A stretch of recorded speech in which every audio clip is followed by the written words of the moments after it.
not only the unwanted child, maybe from the parents if it wasn't planned, the family. So now we are talking the outcast of the clan. They were told, you know, like by the parents or whatever, that I was gonna have problems, so maybe not go through with it.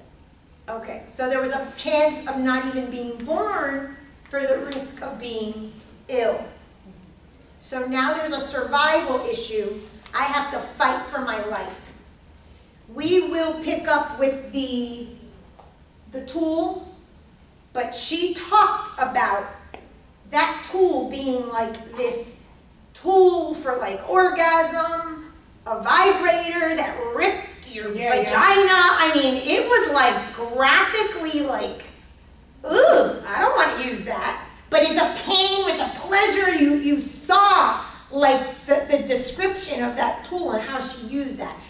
So that imagery of pain and pleasure, of sex and birth, all of that second chakra, there's a lot of that intertwined. What's supposed to be pleasure is painful. That's a very typical theme. Pain, pleasure. I have my own theme on that. I've told you that, guys, a little bit about my theory. When I have sex, I have to be the one in control. If not, I'm not satisfied. Okay, so there has to be some of that thing. Maybe you're into the dominatrix and into the, you know, he has to be the one, what's that called, when they're submissive and all that. Okay, so that kind of thing could be related. So we know that there's sexual issues. We know that there's family issues. We know that there's outcast issues. We know that there's a replacement, a displacement issue. We know a lot from this mother, father, child triad. We've gotten a big chunk of the story. And if we ask about conception, if we ask about birth, what happened specifically in the birth? That's when the family didn't want her to have you? No, before, like while she was pregnant. Right, okay, so during pregnancy they pushed her away? They were telling her, you know, you shouldn't do that, like she might come out with problems, you don't know how she's gonna come out. Okay. So. Does your brother have any health issues? Yeah, he has muscular dystrophy. Okay. And sleep apnea. Okay. So during pregnancy, love is, if you love me, there could be, if you keep me if I'm broken, then that's a form of love. If you discard me because I'm broken, that's a form of love. And you can see how that can manifest in relationships. Okay? And then we also see a theme where the brother got attention because he was sick. This is a very common thing. I had a client the other day. When there is a sibling or somebody in the family that gets attention because they're sick, it is very, very common that illness, physical illness, will be the creation story or the narrative because they know it's the only way they can compete with the mother that has an illness, the father, the child, whomever. And I had a client like that the other day. And so I spoke, you know, I connected to the soul. She had 3 kids. I connected to the soul of one of the children, and he had some speech impediment, and he goes, I just want attention. So he knew, because of the story of the mom from her childhood, that illness got attention.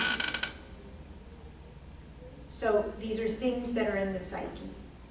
Okay? So we start off with what was good about mom, what was good about dad, bad about mom, bad about dad, and then child. In a few minutes. We're breaking this down for purposes of teaching. Why do you think I have you put good and bad? So you see both sides of, like, you know, the issues. Okay, but what does that become in the client? A checklist? They're like a self-awareness of who they are. Okay, it becomes duality. It shows them duality. And it shows them their shadow. The shadow is the part that the ego doesn't want you to see. The shadow is the parts of you that we can see, but you can't see. That's why we mirror and project to other people. If you don't like that I talk so loud, it's because you have that quality. If she doesn't like that I'm a cheater, it's because she's a cheater. Whatever it is. That is what Freud and Jung, when they talked about projection, when they talk about the mirror, that's what they're talking about. The shadow needs a mirror. Everybody is a mirror. In my model, person, place, or thing is mother, father. Step 2 is, what don't I like about that person, place, thing, or situation? We're going to get to that on Thursday. We won't get to that today. That is the step of the mirror. That's how we see the shadow. Okay? The reason I asked what you liked and didn't like is so that the client now, you said it, has a checklist of what they don't like about themselves that perhaps they can never articulate. And it will grow and grow and grow and grow forever and ever as long as they encounter people. The interesting thing is, there's only so many qualities that people have. And eventually you realize that it's just a handful of things. The things that are on your bad list become your bad bucket. Our bad bucket, and we all have a bad bucket. We don't like about ourselves. So how do we solve it? What does the psyche do to solve what we don't like about ourselves? And I've said this 1,000 times. If you don't like animals, don't open an animal shelter. How does the psyche solve the shadow? I didn't hear what you said. Oh, the animals, yeah. What does the psyche do? It becomes aware of it and builds a behavior. Okay, it does not necessarily become aware of it.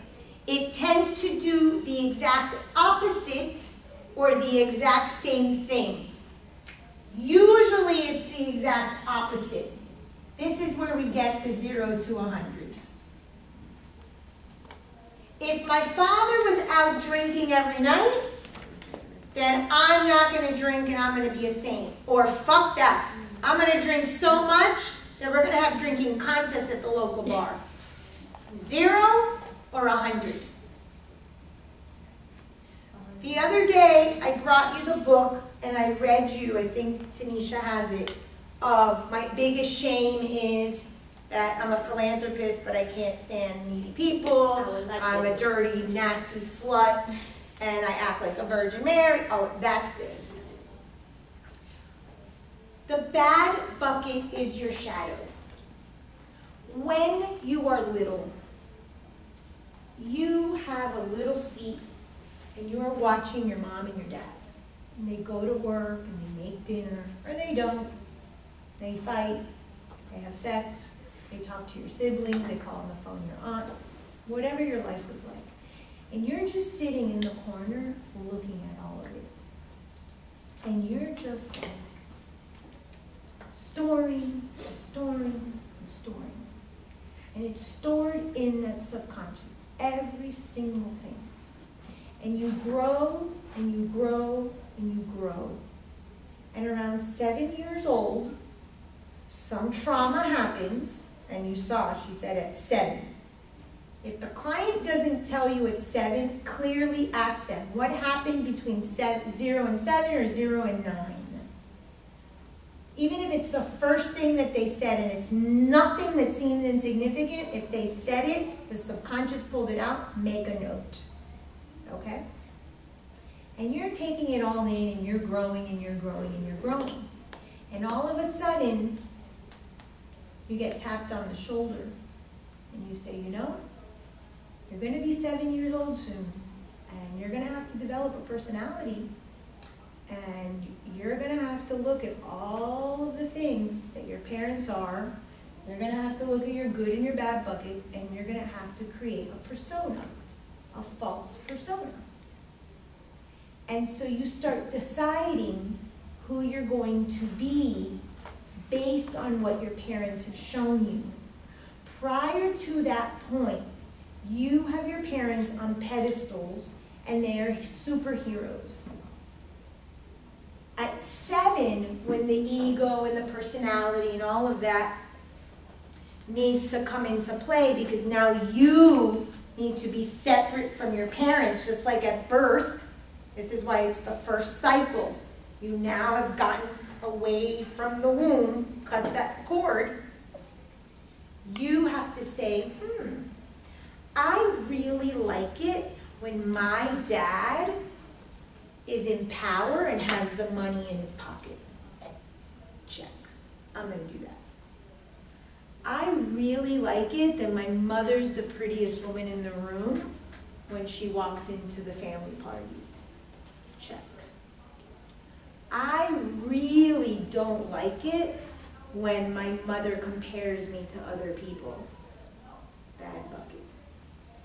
I really, really don't like it when my mother insults me because I'm fat. Bad bucket. And we start creating these 2 piles of shit. Okay? And we decide that we're going to be the good bucket. And so we walk around as half a person. Good and bad are relative. If your father is a thief and you like it, it goes in your good bucket. Nobody's going to tell you otherwise. This is personal. So do not get hung up on good and bad in terms of morality. This has not to do with morality. It has to do with your subconscious choosing. Now, it might be informed by morality because of your family, but that does not mean anything. So you become the good bucket. You also are the bad bucket, but the bad bucket is the stuff you don't like, even if it's good.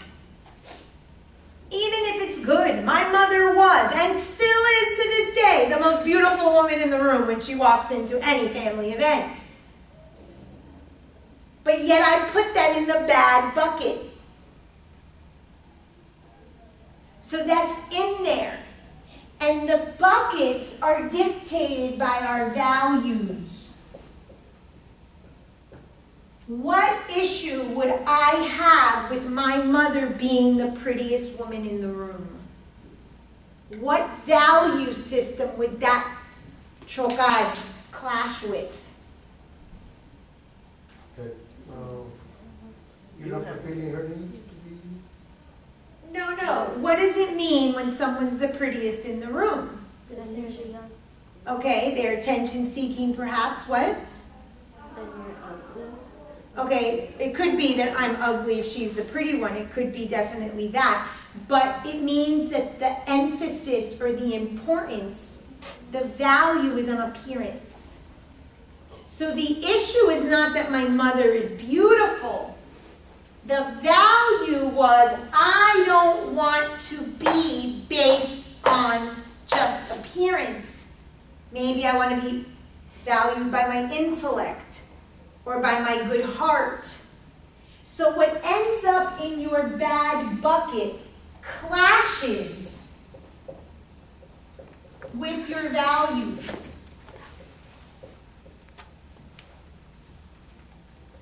Therefore, when your client talks about the bad, there's something there that they have in them that they have not accepted.